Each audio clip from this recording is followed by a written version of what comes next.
ওং নমো ভগবতে বাসুদেবায়। ওং নমো ভগবতে বাসুদেবায়। ওং নমো ভগবতে বাসুদেবায়। হরে কৃষ্ণ। ভগবান আমাদের এই সুন্দর দেহটা দিয়েছেন। ভগবানের অনুপম উপহার হলো এই মানব দেহটা।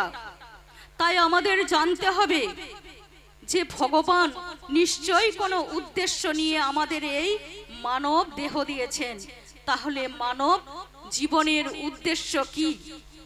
তাই আমাদের কি করতে হবে না, আমাদেরকে এই দেহ পেয়ে জানতে হবে যে আমাদের কি করা কর্তব্য।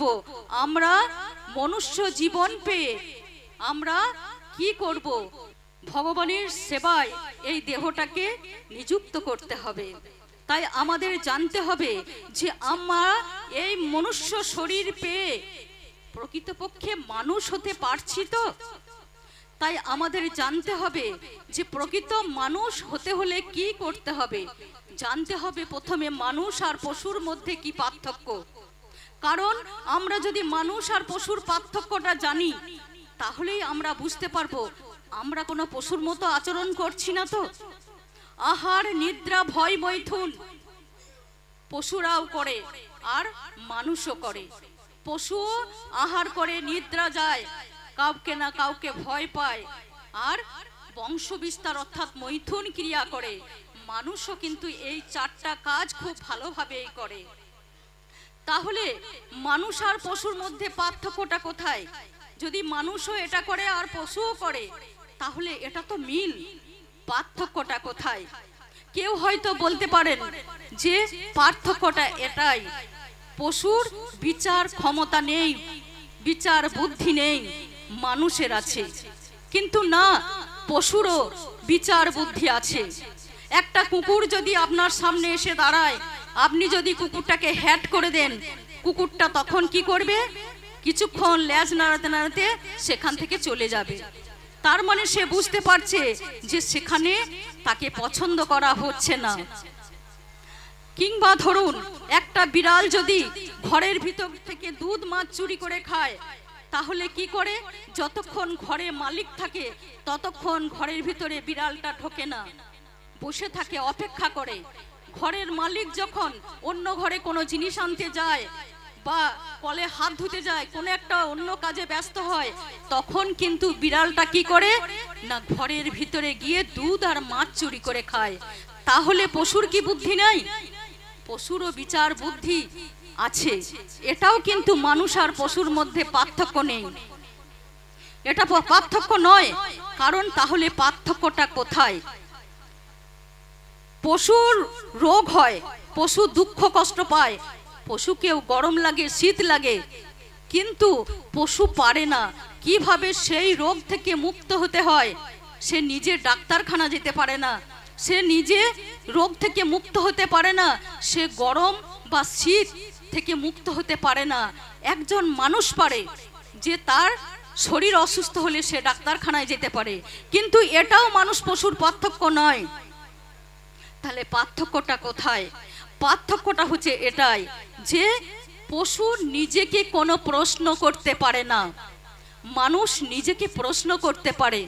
কি প্রশ্ন করতে পারে না, কে আমি, কোথা থেকে এসেছি, কেন দুঃখ কষ্ট পাচ্ছি, কিভাবে এই দুঃখ কষ্ট থেকে মুক্তি লাভ করব, আর মৃত্যুর পর আমাকে কোথায় যেতে হবে।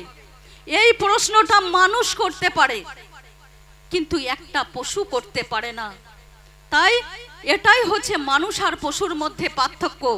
এটাকে বলা হয় অথাত ব্রহ্ম জিজ্ঞাসা। এই ব্রহ্ম উপলব্ধি যার হয়েছে সেই মনুষ্য দেহধারী হয়ে প্রকৃত মানুষ হতে পেরেছে। কিন্তু যে এই প্রশ্নটাকে নিজেকে করতে পারে না যে কে আমি, কোথা থেকে এসেছি, কেন দুঃখ কষ্ট পাচ্ছি, কিভাবে এই দুঃখ কষ্ট থেকে মুক্তি লাভ করব এবং মৃত্যুর পর আমাকে কোথায় যেতে হবে, এই প্রশ্নটা যে নিজেকে বারবার করবে সেই প্রকৃত মানুষ। তথাপি মনুষ্য দেহধারী হলেও আমরা পশুরই নামান্তর।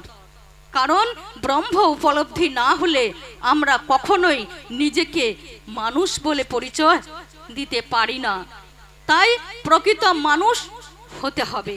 কারণ প্রকৃত মানুষ হতে হলে কি করতে হবে? নিজেকে ভদ্র লোক হতে হবে, ভদ্র মানুষ হতে হবে। এবং কি করতে হবে না, ভগবানকে জানতে হবে এবং ভগবানের চরণে আশ্রয় নিয়ে কি করতে হবে? হরি ভজনা করতে হবে। আর সব সময় নিজেকে প্রশ্ন করতে হবে, কে আমি, কোথা থেকে এসেছি, কেন দুঃখ কষ্ট পাচ্ছি, কিভাবে দুঃখ কষ্ট থেকে মুক্তি লাভ করব এবং মৃত্যুর পর আমাকে কোথায় যেতে হবে। কারণ আমাদের মৃত্যুটাই হচ্ছে চরম পরীক্ষা। আর্ট অফ লিভিং নয়, আর্ট অফ ডাইং। বাঁচার কৌশল নয়, মরার কৌশল শিখতে হয়। কি করে মরতে হয় সেটা জানতে হয়। যদি মরার কৌশল করি আমরা এমনিতেই ভালোভাবে বাঁচব। কারণ মরতে জানতে হয়। মরণকালে যদি আমি কৃষ্ণ স্মরণ না করি তাহলে কিন্তু আমি ভগবত ধামে যেতে পারবো না, আমার কি হবে? নরকে বাস হবে। তাই মরতে জানতে হয়। কি করে কৃষ্ণ ভজনা করলে আমার এই মানব জীবনটা সার্থক হবে। তার জন্য আমাদের কি করতে হবে না, সদ্গুরুর চরণে আশ্রয় নিয়ে গীতা ভাগবত শ্রবণ করতে হবে। সাধুগুরু বৈষ্ণবের মুখে থেকে গীতা ভাগবত শ্রবণ করতে হবে। তাহলে আমরা কি হব না, প্রকৃত মানুষ হতে পারবো। কারণ এই সাধুগুরু বৈষ্ণবী বলতে পারে যে মনুষ্য জীবনের লক্ষ্য কি, মনুষ্য জীবনের উদ্দেশ্য কি। আর আমরা যদি গীতা ভাগবত নিজেরা অধ্যয়ন করি তাও আমাদের সাধুগুরু বৈষ্ণবের সঙ্গ করতে হবে। কারণ আমরা হয়তো ততটা গুহ্য জ্ঞানকে উপলব্ধি করতে পারবো না। তাই সাধুগুরু বৈষ্ণবের মুখে যদি আমরা এই হরিকথা শ্রবণ করি, গীতা ভাগবত কথা শ্রবণ করি, তাহলেই আমরা মনুষ্য জীবনের উদ্দেশ্যটা বুঝতে পারবো। তাই আমাদের গীতা ভাগবত শ্রবণ করতে হবে সাধুগুরু বৈষ্ণবের মুখে। ভগবান শ্রীকৃষ্ণ প্রথমে কি করেছেন, এই গীতার জ্ঞান দিয়েছেন কাকে না, সূর্যদেব বিবর্ষানকে। সূর্যদেবের এক নাম বিবর্ষান। ভগবান শ্রীকৃষ্ণ সৃষ্টির প্রারম্ভে কি করেছেন না, সূর্যদেব বিবর্ষানকে সেই গীতার জ্ঞান দিয়েছেন এবং সেই গীতার জ্ঞান বিবর্ষান তার পুত্র মনুকে দিয়েছে, মনু দিয়েছে ইক্ষ্বাকুকে। এইভাবে গুরু পরম্পরা ধারায় গীতার জ্ঞান প্রবাহিত হচ্ছিল। কিন্তু কালের প্রবাহে কি হয়েছে, সেই জ্ঞান বিলুপ্ত হয়ে গেছে। তাই ভগবান শ্রীকৃষ্ণ ভাবলেন যে আবার পুনরায় সেই গীতার জ্ঞান আমি দান করব। তাই তিনি মনস্থির করলেন যে এই গীতার জ্ঞান আমি আবার পুনরায় দেব। এবং তিনি ঠিক করলেন যে অর্জুনের মাধ্যমে এই জ্ঞান আমি দেব। কেন? অনেকেই তো আছেন, কিন্তু ভগবান কেন অর্জুনকে বেছে নিলেন? কারণ অর্জুন হচ্ছে ভগবানের ভক্ত, শিষ্য, শরণাগত এবং সখা। তাই ভগবানের যে গোপন জ্ঞান বা গোপন যে গুহ্য জ্ঞান সেটা উপলব্ধি করতে হলে ভগবানের ভক্ত হতে হবে। ভগবানের ভক্ত না হলে কি হবে, সেই গুহ্য জ্ঞানকে উপলব্ধি করতে পারবে না। যদি ভক্ত না হয়ে সেই জ্ঞান গ্রহণ করা হয় তাহলে সেটা কেমন হবে না, মৌমাছির মধুর বোতল চাটার মতো। মধুর বোতলের ঢাকনা যদি না খোলা হয় তাহলে মধুর টেস্ট কিন্তু পাওয়া যাবে না। বোতলের গায়ে চাটলে আমরা মধুর আস্বাদন পাবো না। বোতলের ঢাকনা খুলে যখন আমরা মধুটাকে জিহ্বায় ঠেকাবো তখন আমরা মধুর প্রকৃত স্বাদ অনুভব করতে পারবো। তাই ভগবানের ভক্ত না হলে এই ভগবানের গুহ্য জ্ঞানকে উপলব্ধি করা সম্ভব নয়। তাই ভগবান কি করলেন না, অর্জুনের মাধ্যমে এই গীতার জ্ঞান দেওয়ার জন্য মনস্থ করলেন। অর্জুন গীতাতে বলছেন ভগবান সম্পর্কে তার কেমন জ্ঞান না, ভগবান সম্পর্কে অর্জুন বলছেন যে পরম ব্রহ্ম পরম ধাম পরমং পবিত্র ভবান পুরুষং শাশ্বতং দিব্যম আদি দেব অজ বিভুম। অর্জুন বলছেন ভগবান হচ্ছেন পরম ব্রহ্ম, পরম ধাম, পরম পবিত্র, শাশ্বত, দিব্য এবং অজ অর্থাৎ জন্মারহিত, আর বিভুম অর্থাৎ সর্বশ্রেষ্ঠ। ভগবান হচ্ছেন সর্বশ্রেষ্ঠ, তার ঊর্ধ্বেও কেউ নেই, তার সমানও কেউ নেই। তিনি হচ্ছেন সর্বশ্রেষ্ঠ, তিনি সরাট, তিনি স্বাধীন, তাই অর্জুন ভগবান সম্পর্কে জানতেন, আর যাতে ভগবানের সম্পর্কে অন্য কারো সংশয় না হয়, তাই অর্জুন পরের শ্লোকে বলে দিলেন, আহুস্তা মিশ্বয়ে সর্বে দেবশ্রী নারদস্তথা অসিত দেবল ব্যাস স্বয়ং চৈব ববৃষি মে। শুধু আমার কথায় নয়, অসিত, দেবল, নারদমুনি, ব্যাসদেব সকলেই ভগবান সম্পর্কে এই কথা বলছেন। কারণ এ কথা কেন অর্জুন বললেন না, অর্জুন ভগবানের সখা, শিষ্য, শরণাগত ভক্ত, তাই যে যাকে ভালোবাসে সে তার প্রশংসা করে। তাই ভাবলো অর্জুন, যদি আমার কথায় মানুষের ভগবান সম্পর্কে কোনো সংশয় থাকে, তাহলে কি করলেন না, পরশ্লোকে এটা বলে দিলেন যে আমি এটা ভগবান সম্পর্কে বলছি তা নয়, অসিত, দেবল, নারদমুনি, ব্যাসদেব সকলেই এই একই কথা বলছেন। ভগবান শ্রীকৃষ্ণ কি করলেন না, অর্জুনের মাধ্যমে গীতার জ্ঞান দেওয়ার জন্য মনস্থর করলেন। কিন্তু আমাদের মনে প্রশ্ন হতে পারে যে অর্জুন যদি ভগবানের ভক্ত হয়, শিষ্য হয়, শরণাগত হয়, সখা হয়, তাহলে অর্জুন তো ভগবান সম্পর্কে সবই জানে, তাহলে অর্জুনের আবার কি জানার আছে? তাই ভগবান কি করলেন না, সেই গীতার জ্ঞান অর্জুনকে মাধ্যম করে আমাদের উদ্দেশ্যে দিলেন। তাই অর্জুনের যত জ্ঞান ছিল সব জ্ঞান ভগবান কি করে দিলেন না, লুপ্ত করে দিলেন, অর্জুনকে মোহগ্রস্ত করে দিলেন। কারণ মোহগ্রস্ত না হলে আমরা বদ্ধ জীব, আমরা উপলব্ধি করতে পারবো না যে ভগবান কিভাবে গীতার জ্ঞান দিচ্ছে। তাই অর্জুন আমাদের হয়ে প্রশ্ন করবে, তাই ভগবান কি করলেন না, অর্জুনকে মোহগ্রস্ত করে দিলেন। অর্জুনের যে ভিতরে যে আত্মজ্ঞান ছিল সেই জ্ঞানটা লুপ্ত হয়ে গেল এবং দেহাত্মা বুদ্ধি অর্জুনের মধ্যে কার্য করতে লাগলো। অর্জুন আমাদের হয়ে প্রশ্ন জিজ্ঞাসা করতে লাগলো। যখন ভগবান শ্রীকৃষ্ণ বললেন যুদ্ধের কথা, তখন অর্জুন বললেন, আমার পক্ষে যুদ্ধ করা সম্ভব নয়। কারণ কার সঙ্গে যুদ্ধ করব? কার সঙ্গে যুদ্ধ করব? সবাই আমার আপনজন। যেমন আমাদের মনে হয় যে আমাদের আপনজন আমাদের বিপদে আমাদের রক্ষা করবে, বিপদে আমাদের আপনজন, আত্মীয় স্বজন, পুত্র পরিজন আমাদের পাশে থাকবে, সমস্ত সমস্যার মোকাবিলা করে দেবে। তাই অর্জুনের মধ্যেও সেই রকম কাজ করলো।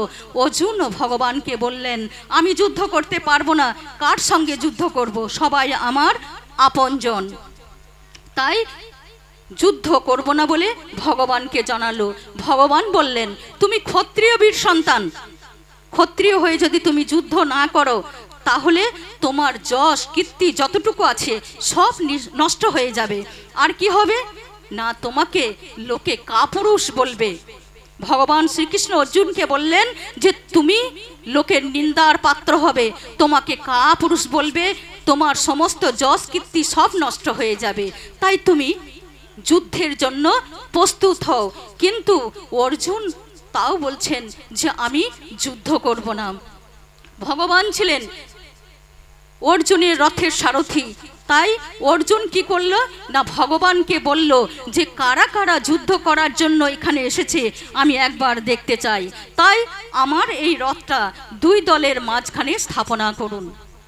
ভগবান যেহেতু অর্জুনের রথের সারথি, তাই অর্জুনের কথা মতো কি করলেন না, শ্বেত অশ্বযুক্ত সেই রথকে দুই দলের মাঝখানে স্থাপনা করলেন।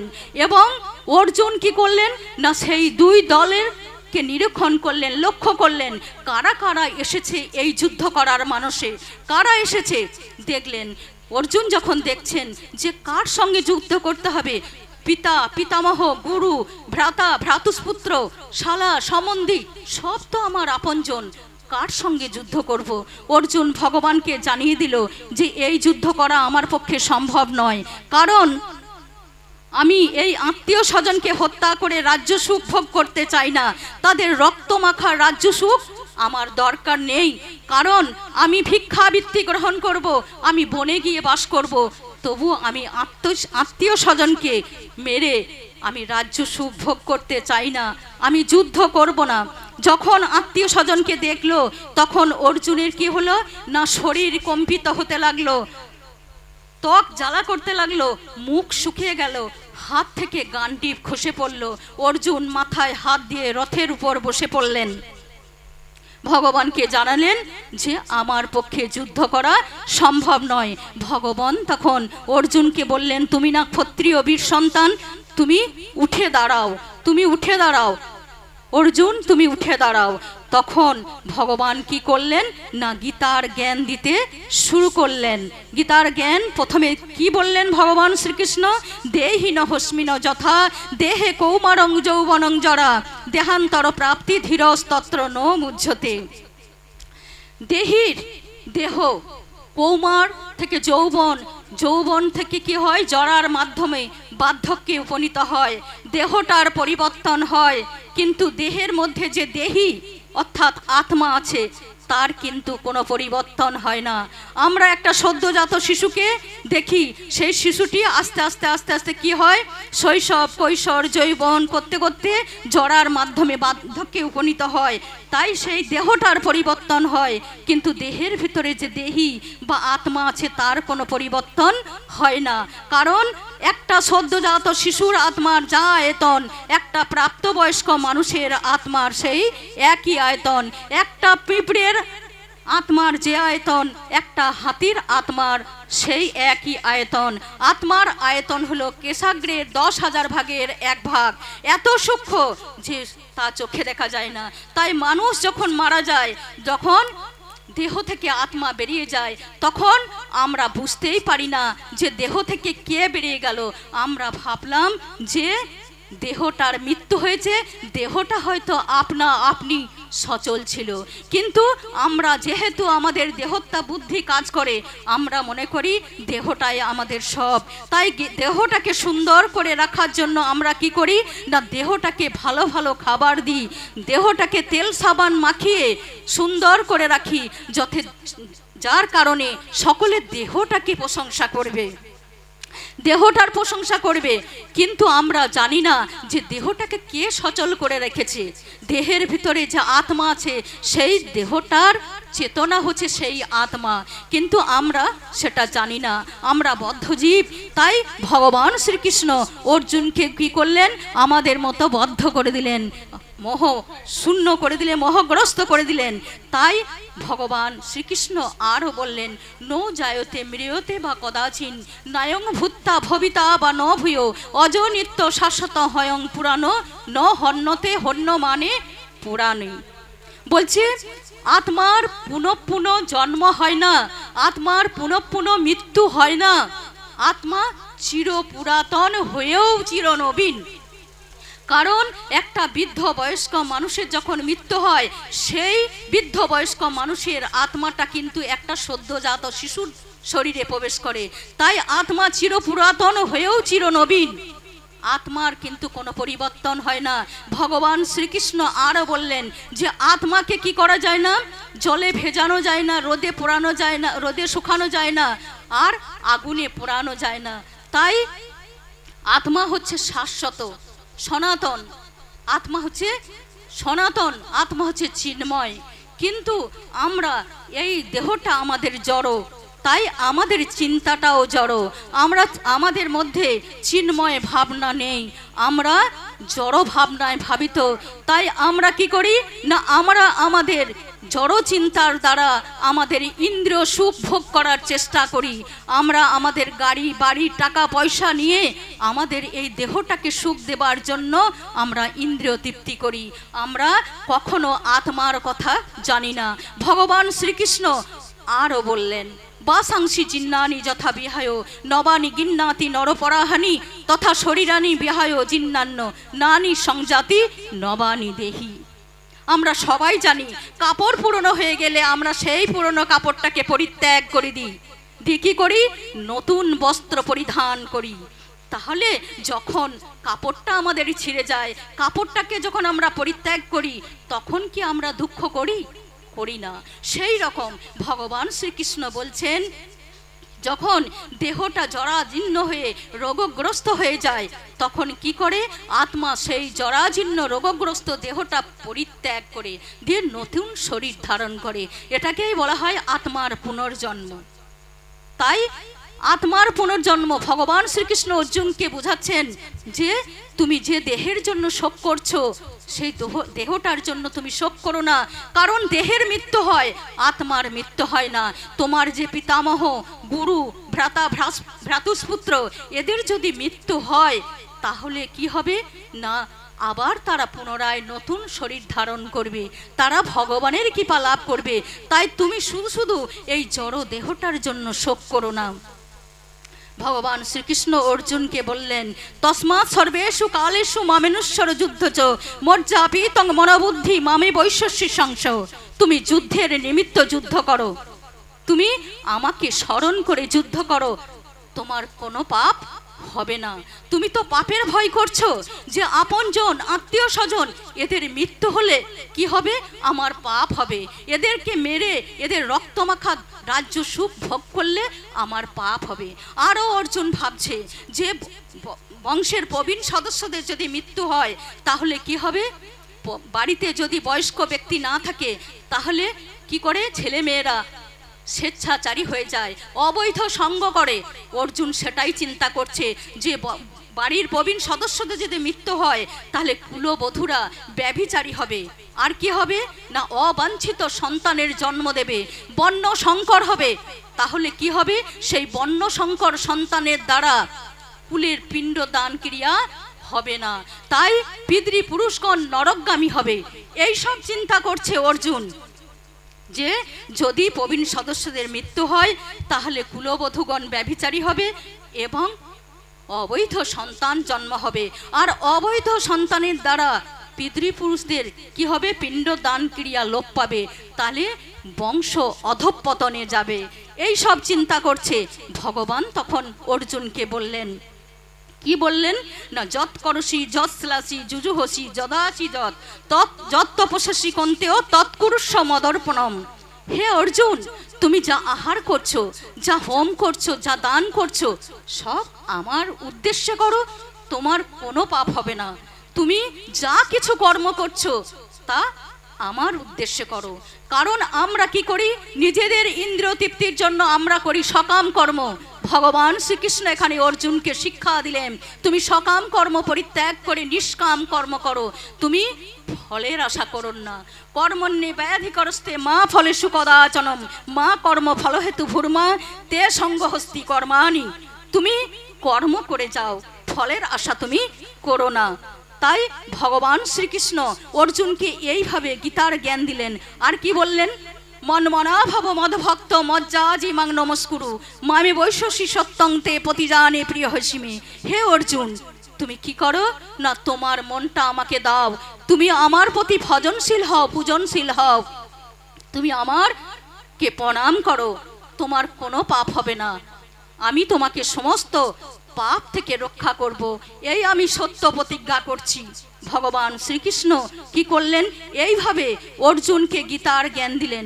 সর্বশেষে বললেন যে তুমি যে দেহগত ধর্ম, কুলগত ধর্ম, জাতিগত ধর্ম, বর্ণাশ্রম ধর্মের কথা তুমি বলছো, সমস্ত কিছু পরিত্যাগ করে তুমি কি করো না, সর্বধর্মান পরিত্যাজ মাম একং শরণং ব্রজ অহং তাং সর্বপাপেভ্য মোক্ষয়িষ্যামি মা শুচ। তুমি সমস্ত ধর্মের অনুষ্ঠান পরিত্যাগ করে তুমি আমার শরণ গ্রহণ করো, মাম একং শরণং ব্রজ, আমার শরণ গ্রহণ করো, তোমার কোনো পাপ হবে না। এইভাবে ভগবান শ্রীকৃষ্ণ কি করলেন, অর্জুনকে গীতার জ্ঞান দিলেন। কিন্তু অর্জুন তবুও বলে যাচ্ছে যে আমি যুদ্ধ করব না। ভগবান তখন রেগে গিয়ে কি বললেন না, বললেন যথা ইচ্ছাসি তথা কুরু, তোমার যা ইচ্ছা হয় তুমি তাই করো। ভগবানের ইচ্ছাতে অর্জুন মোহগ্রস্ত হয়েছিল। অর্জুন ভগবানের শুদ্ধ ভক্ত, শরণাগত শিষ্য, ভগবান অর্জুনকে মোহগ্রস্ত করেছিল। তাই ভগবান এবার কি করলেন না, ভগবানের ইচ্ছাতে মোহগ্রস্ত হয়েছিলেন, আবার ভগবানের ইচ্ছাতে মোহমুক্ত হলেন। যখন অর্জুন মোহমুক্ত হয়ে গেলেন তখন কি করলেন না, বললেন কার্পণ্য দোষহ পহত স্বভাব পিচ্ছামি তাং ধর্ম সম্রহ চেতা যচ্ছ্রেয় সন্নিশ্চিতং ব্রীহি তন্মে শিষ্যে স্তহং সাদি মাং তাং প্রপন্নানম। আমি কার্পণ্যজনিত দুর্বলতার প্রভাবে কিং কর্তব্য বিমূঢ় হয়ে পড়েছিলাম। আমার কি করা কর্তব্য আমি কিছুক্ষণের জন্য সব ভুলে গিয়েছিলাম। আমি এখন তোমার শিষ্য, শরণাগত। তাই আমার যাতে মঙ্গল হয়, আমার যাতে শ্রেয় হয়, তুমি সেটাই করো। এখান থেকে শিক্ষা যে যতক্ষণ না আমরা গুরু গ্রহণ করব, ততক্ষণ আমরা এই বদ্ধ অবস্থাতেই থেকে যাব। আমরা মুক্ত হওয়ার কোনো চেষ্টাই করব না, আমরা ভগবানকে জানার চেষ্টা করব না। অর্জুন যখনই কি করলো না, বলল যে আমি কার্পণ্য দোষে এই দুর্বলতা হয়ে পড়েছিলাম এবং মোহগ্রস্ত হয়ে পড়েছিলাম। এখন আমি তোমার শিষ্য শরণাগত, এবার তুমি বলো কি করতে হবে। এই যে অর্জুন ভগবান চরণে শরণাগত হলো, তখন ভগবান কি করলেন না, শরণাগত ভক্তকেই ভগবান শিক্ষা দেন। কি বললেন না, বললেন যে তুমি কি করছো না, পণ্ডিতের মতো কথা বলছো আর মূর্খের মতো আচরণ করছো। অশৌচান্নাং শৌচাস্তং প্রজ্ঞাবাদশ্চ ভাষতে গতা শুনো গতা শুনছো নানু শোচন্তি পণ্ডিতা। তুমি কি করছো না, মুখে বড় বড় পণ্ডিতের মতো কথা বলছো আর মূর্খের মতো আচরণ করছো। যে বিষয়ে শোক করা উচিত নয়, তুমি সেই বিষয়ে শোক করছো। এইভাবে যতক্ষণ না অর্জুন ভগবানকে গুরুরূপে গ্রহণ করলেন এবং ভগবানের চরণে পূর্ণ শরণাগত না হলেন, ততক্ষণ পর্যন্ত অর্জুনের মোহ কাটেনি। এবার অর্জুনের মোহ কেটে গেছে। অর্জুন ভগবান শ্রীকৃষ্ণকে বলছেন, নষ্ট মোহ স্থিতি লব্ধা তৎপশ্চাৎ মায়াচ্যুত স্থিত হস্মি গত সন্দেহ করিষ্যে বচনং তব। এখন আমার মোহ মুক্ত হয়ে গেছি, আমার মোহ কেটে গেছে। আমি এবার বুঝতে পেরেছি আমার কি করা কর্তব্য। এখন তুমি আমাকে যা বলবে আমি সেটাই শুনবো। তাই যতক্ষণ না অর্জুন ভগবান শ্রীকৃষ্ণের কাছে শরণাগত হলেন, ততক্ষণ পর্যন্ত কি হলো না, ভগবান অর্জুনকে বোঝাতে থাকলেন, জ্ঞান দিলেন। এবার অর্জুন বললেন যে আমার সমস্ত মোহ নষ্ট হয়ে গিয়েছে, হ্যাঁ আমি মোহ ফিরে পেয়েছি, এবার তুমি যা বলবে আমি তাই করব। তখন ভগবান শ্রীকৃষ্ণ কি করলেন, অর্জুনকে বললেন যে তুমি যুদ্ধ করো। অর্জুন তখন ভগবানের কথা শুনে কি হলো না, রথের উপর উঠে দাঁড়ালো এবং যুদ্ধ করলো। ভগবানের ইচ্ছাতে যেটা হয় সেটা মঙ্গল হয়। ভগবানের ইচ্ছাতে অর্জুন যুদ্ধ করেছিল এবং সেই যুদ্ধে অর্জুন জয়লাভও করেছিল। এইভাবে গীতার জ্ঞান ভগবান শ্রীকৃষ্ণকে দিয়েছেন। তাই আমাদের গীতা শ্রবণ করতে হবে কিভাবে না, অর্জুনের মতো মনোভাব নিয়ে। অর্জুন যেভাবে গীতার জ্ঞান গ্রহণ করেছেন, কিভাবে অর্জুন ভগবানকে সম্পর্কে সম্বোধন করেছেন, পরম ব্রহ্ম পরম ধাম পরমং পবিত্র ভবান পুরুষং শাশ্বতং দিব্যম আদি দেব অজ বিভুম। এইভাবে ভগবানকে জানতে হবে যে ভগবান পরম ব্রহ্ম পরম ধাম, ভগবান পরম পবিত্র, ভগবান দিব্য শাশ্বত, ভগবান নির্জন্মরহিত এবং ভগবান হচ্ছেন সর্বশ্রেষ্ঠ। এইভাবে যদি আমরা জানি, তাহলে ভগবানের প্রতি পূর্ণ বিশ্বাস নিয়ে আমরা যদি ভগবানের ভজনা করি, তাহলেই ভগবানকে আমরা সন্তুষ্ট করতে পারবো। আমাদের মনুষ্য জীবনের লক্ষ্যই হচ্ছে কৃষ্ণ প্রেম লাভ করা। আর এই কৃষ্ণ প্রেম লাভ করতে হলে সদ্গুরুর চরণে আশ্রয় গ্রহণ করে আমাদের কি করতে হবে না, ভগবানের চরণ পদ্মে আশ্রয় নিতে হবে, ভগবানের ভজনা করতে হবে।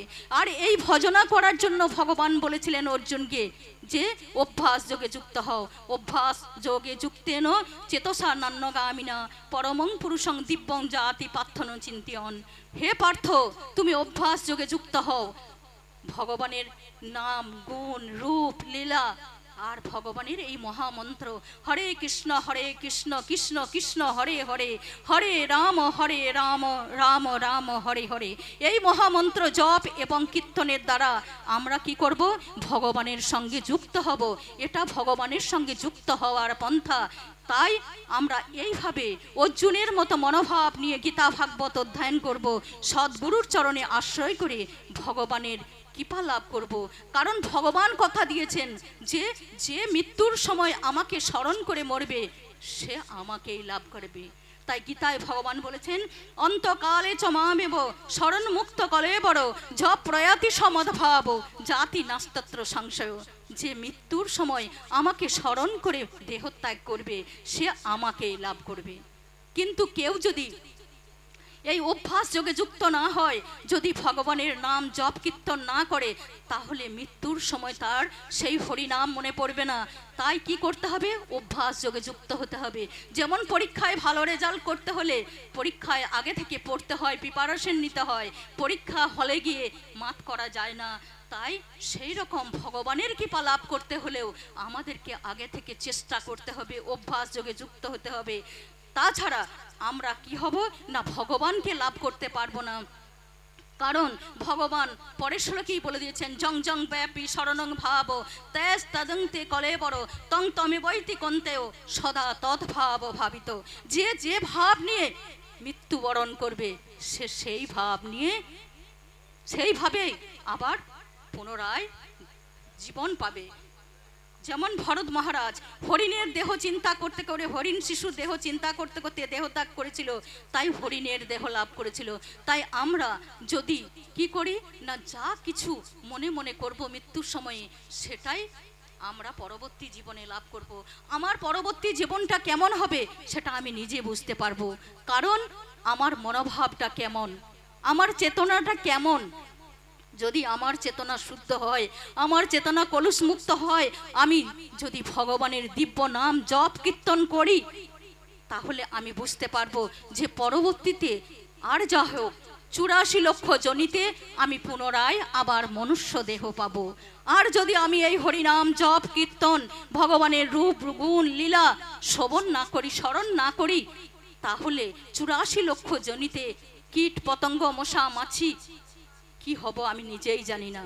তাই নিজের ভাগ্যকে নির্ধারণ করতে আপনি নিজে ভগবানের শরণ গ্রহণ করুন এবং হরে কৃষ্ণ মহামন্ত্র জপ কীর্তন করুন। তাহলে কি হবে না, আমাদের এই মনুষ্য জীবনটা সার্থক হবে। হরে কৃষ্ণ।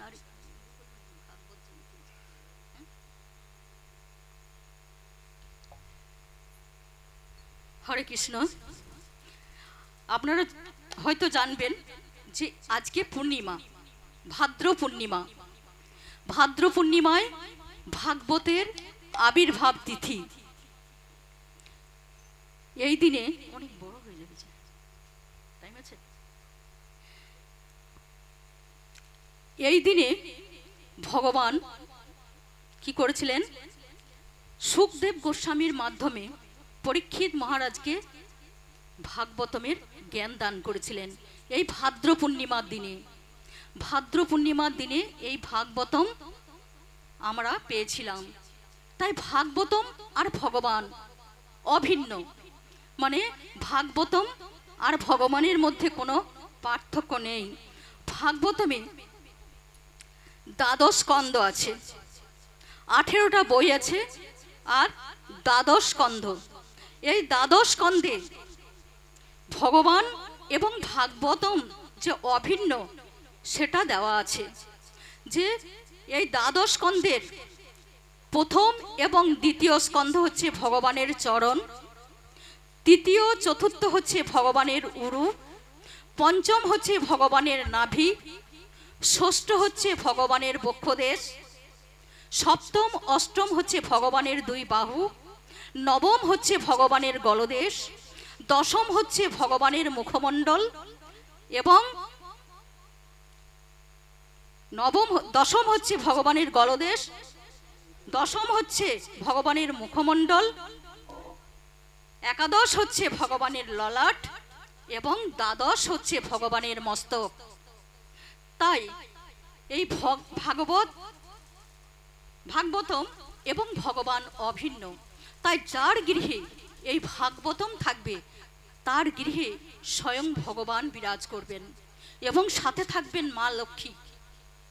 আর যেখানে ভগবান এবং মা লক্ষ্মী বিরাজ করেন তেত্রিশ কোটি দেবতা সেখানে আসা যাওয়া করে, 33 কোটি দেবদেবী সেখানে বিরাজ করেন। তাই এই ভাদ্র পূর্ণিমায় আমাদের সকলে কি কি করতে হয় না, ভাগবতম গৃহে আনতে হয়। ভাগবতমকে যদি গৃহে আনা হয় এবং ভাগবতম না পড়তে পারলেও যদি ভগবানের মতো ভাগবতমকে ভগবানের পাশে রেখে আরতি করা হয়, তাহলে কিন্তু গৃহের প্রচণ্ড মঙ্গল হয়। কারণ ভগবান বলেছেন যে আমি যখন অপকট হয়ে যাব তখন কি হবে না, এই ধর্ম থাকবে ভাগবতমের মধ্যে। এটা সুত গোস্বামীকে নৈমিষারণ্যের ঋষিরা বলেছিলেন যে যখন ভগবান অপকট হয়ে যাবেন তখন আমরা ধর্মহীন হয়ে পড়ব, তাহলে আমরা ধর্মকে কিভাবে লাভ করব। তখন বলেছিলেন যে